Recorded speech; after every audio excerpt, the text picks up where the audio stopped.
So my easy peasy spinach eggs. And this is the second best egg dish in the world. I don't know what the first one is, but there must be at least one thing that's better than this. It's so easy, I'm not writing the ingredients. It's just eggs, spinach, butter, and cheese. So you're gonna warm up the pan. This is a induction stovetop. I have it set on 6. Um, you have to know your own stove in a way, but you can see it's a warm pan.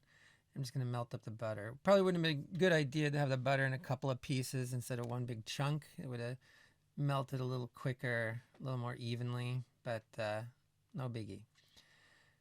So get the butter melting up, and then you're gonna put in what will seem like a ton of spinach, but if you've cooked spinach, you know that you can have a ton of spinach. You cook it down, and it's like, what happened to the spinach? So this is gonna shrink up quite a bit.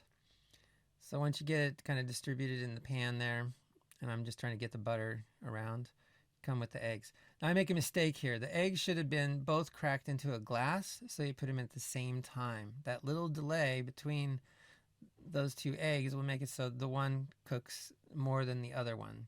So have your eggs in a glass and put them all in at the same time. You can bump them around a little to place them.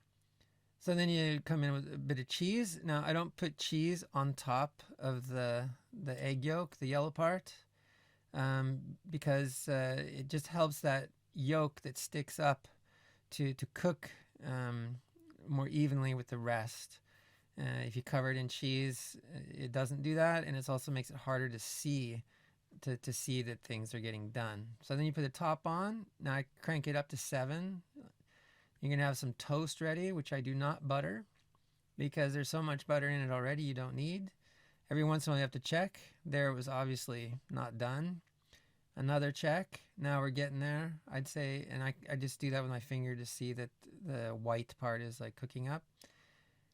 When you feel like they're done, then you're just going to slide them out onto that toast. And again, you can see there's plenty of butter and stuff in there that the toast wasn't really needing, but you can do it if you want. Then it looks nice before I do this, but I often crack it like that. And there you see that the second one is less cooked than the first one. And that's from that difference, that small difference in time. I do that so that the yolk stops cooking. And then it's just to sit down and enjoy. Put some bacon bits on top if you want. Play around with it, but these eggs are great. Hope you like them.